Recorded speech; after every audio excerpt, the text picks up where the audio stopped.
하나님 말씀 잠언 13장 13절로 25절 말씀입니다. 말씀을 멸시하는 자는 자기에게 패망을 이루고 계명을 두려워하는 자는 상을 받느니라. 지혜 있는 자의 교훈은 생명의 샘이니 사망의 그물에서 벗어나게 하느니라. 선한 지혜는 은혜를 베푸나 사악한 자의 길은 험하니라.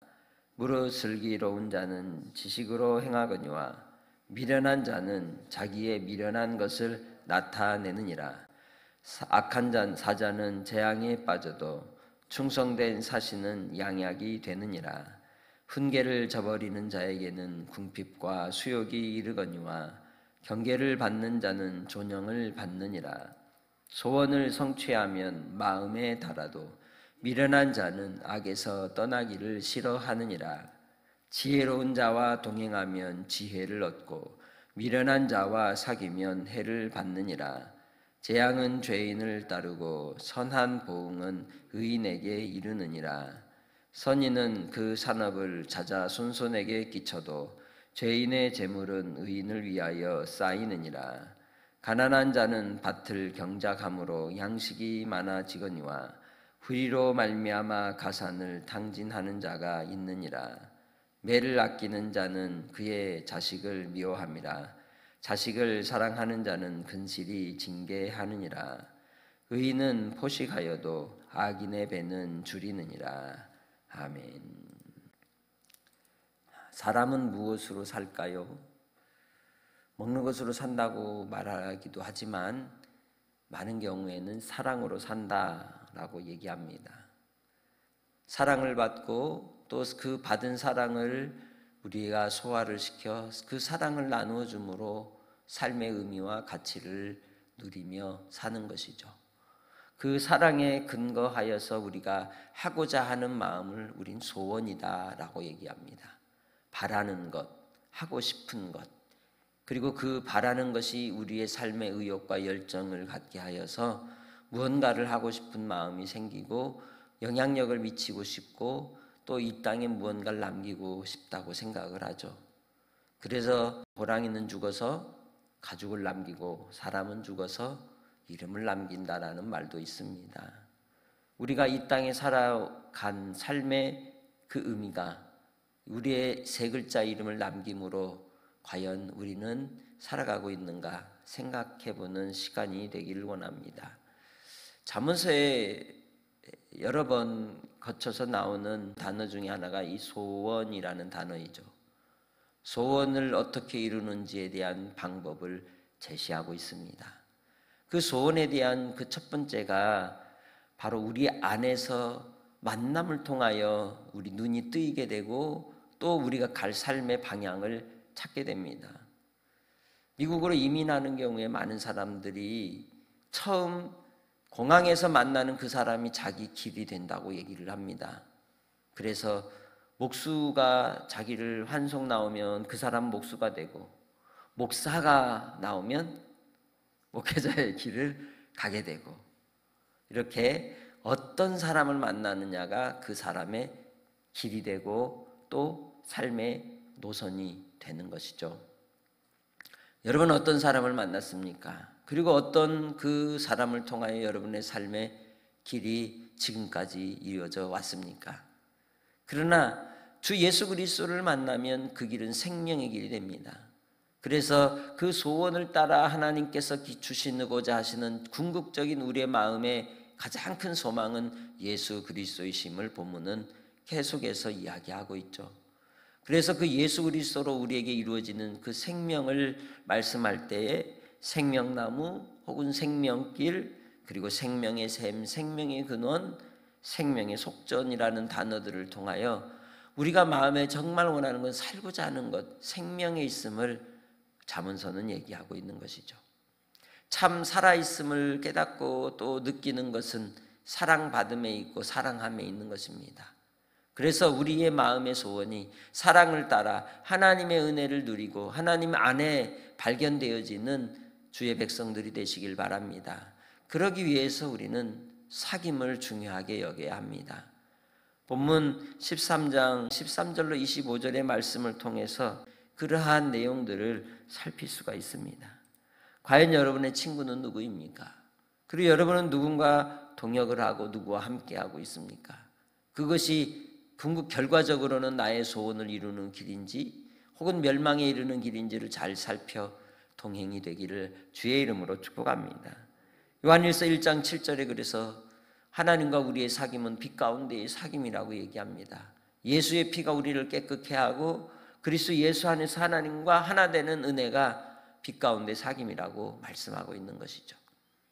본문에서도 하나님을 사랑하고 하나님의 은혜 아래 마음의 소원을 두는 자에게 주시는 그 생명의 길이 어떤 것인지를 소개합니다. 13절 말씀에는 말씀을 멸시하는 자는 자기에게 패망을 이루고 계명을 두려워하는 자는 상을 받는다 얘기하고 있습니다.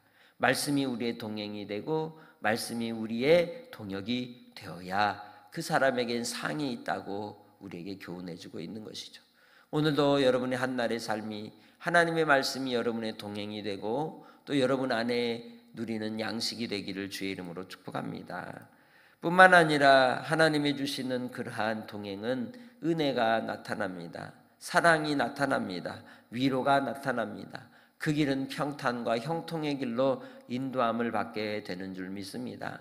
이 평탄과 형통이라고 하는 것은 험하지 않다는 뜻이 아니라 그 길이 결국 척박하고 좁은 길이라 할지라도 그 마음이 흔들리지 않고 분명한 확신을 가지고 그 길이 생명의 길에 간다는 의미인 것입니다. 주님께서 부르신 그 부름의 길에 끝까지 달려가는 완주자들이 되시기를 주의 이름으로 부탁합니다. 그래서 주님 안에서 우리는 지혜를 따라 행하는 것입니다. 지식을 따라 행하는 것입니다. 감정에 흔들리는 대로 마음에 순간순간 변하는 대로 행동하는 것이 아니라 진리를 따라 살아가는 자가 마음의 소원을 이루는 자라고 말할 수 있는 것입니다. 주님 안에서 하나님의 뜻을 이루는 하나님의 백성으로서 끝까지 주님 앞에 충성된 주의 백성이 되시길 바랍니다. 그래서 항상 하나님의 말씀에 경계를 받고 그 말씀에 귀를 기울이는 자는 그 심령이 주님 앞에 존귀와 영광을 입는 마지막 상의 자리에 올라서는 자가 되는 것이죠. 그러니 우린 누구와 사귀어야 되겠습니까? 주님의 말씀과 사귀고 하나님의 은혜 아래 주님이 붙여주신 복된 만남과 사귀어야 하는 것입니다. 그런데 많은 경우에 우리는 실수하는 것이 처음 만났을 때 우리에게 잘해 준 것 때문에 순간순간 나에게 해를 주고 괴로움을 주는데도 불구하고 그 처음 나에게 잘해준 것 때문에 계속해서 끌려가는 인생들이 얼마나 많은지 모릅니다. 중요한 것은 상대방이 정말 진실한지를 먼저 살펴볼 줄 알아야 한다는 것이죠. 그러지 않으면 인생이 이 상대방으로 인하여 족쇄가 되고 그리고 또한 삶의 올무가 되어서 끌려가는 인생이 되고 만나는 것입니다. 그렇기에 주님 안에서 항상 하나님이 기뻐하시는 그 마음의 소원을 두고 하나님 앞에 구하는 성도가 다 되시기를 바랍니다. 그 하나님 앞에 살아가는 주의 백성들은 지혜와 함께 살아가는 자라고 말할 수 있는 것입니다. 지혜를 따라 분별하시길 바랍니다. 사람을 사귈 때에 하나님의 말씀을 따라 잘 살피고 사귀는 은혜가 여러분 안에 있으시기를 주의 이름으로 축복합니다. 왜냐하면 미련한 자와 사귀면 해를 받기 때문입니다. 지혜로운 자와 동행할 때 지혜를 얻게 되고 유익을 받게 되고 소원을 이루게 되고 생명길로 가기 때문입니다. 우리가 예수님을 만나게 된 것은 지혜를 얻은 것이고 생명길을 얻은 것이고 그리고 또한 하나님이 주신 영원한 상을 누리는 자로 주님 앞에 부름을 입었다는 것입니다. 그 놀라운 은혜의 약속을 받은 자로서 주님 안에서 항상 의의 길로 주님이 가신 십자가의 길로 따라가는 성도들이 되시기를 바랍니다. 그리할 때 하나님께서 우리에게 주신 하늘의 기쁨이 그리고 하나님 나라의 영원한 상속자로서 우리를 통해 우리의 자손들도 그 상을 누리는 자가 되는 줄 믿습니다. 우리 인생을 돌아보십시오. 우리 삶의 찢김과 상처와 시련과 아픔도 따져보면 부모님과의 만남 속에서 이루어지는 결과일 때도 참 많습니다. 그러나 그것을 또 우리도 우리 자녀들에게 물려주지는 말아야지 않겠습니까?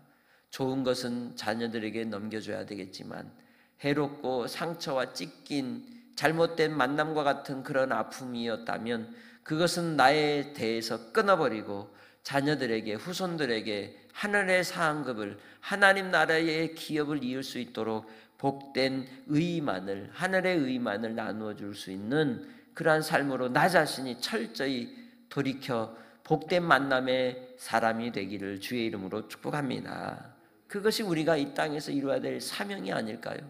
그것이 우리가 이 땅에서 우리 자녀들에게, 우리 후손에게 남겨주어야 될 이름 석자일 것입니다. 여러분의 삶을 통하여 하나님의 그 풍성한 은혜가 흘러 내려가기를 소원합니다.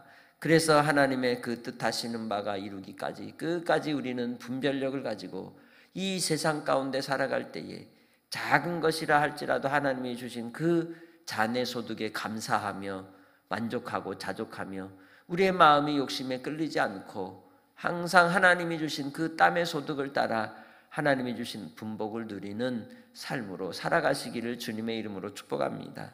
그럴 때에 하나님께서는 우리를 통하여 하나님의 위로와 약속을 주실 줄 믿습니다.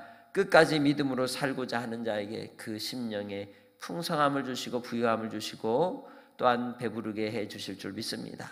이제는 주님 안에서 우리는 어떤 만남을 사모해야 하겠습니까? 하나님이 주신 지혜의 만남을 사모하며 기도하시기 바랍니다.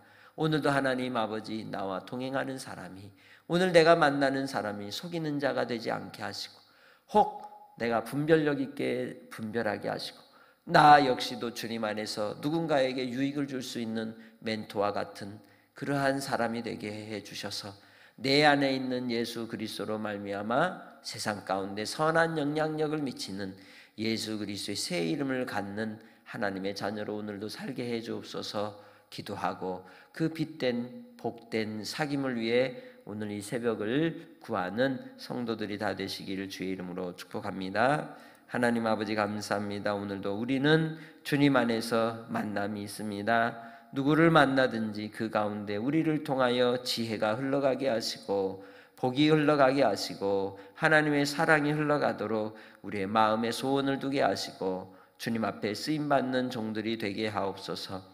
우리가 예수 그리스도의 복된 만남을 통하여 하나님의 자녀가 되었으니 이제는 내 안에 있는 예수 생명으로 말미암아 생명길로 가게 하신 주님만 의지하게 하시고 주님과 빛 가운데 사귐을 통하여 하나님이 이루고자 하시는 뜻이 나의 소원이 되게 하시고 또한 나의 이름이 주님 안에서 새겨지고 생각나며 기억되는 이름 되게 하옵소서. 오늘 한 날도 아버지께 의탁하오니 주님 역사하여 주시고 살아온 우리 믿음의 권속들을 통하여 생명의 복음이 증거되게 하옵소서. 이웃 초청잔치를 통하여 오셨던 우리 많은 우리 이웃 식구들이 주 예수 그리스도의 복음을 듣고 구원의 자리에 들어오도록 주장하여 주시고 역사하여 주시기를 간절히 원하오며 예수님의 이름으로 기도합니다. 아멘.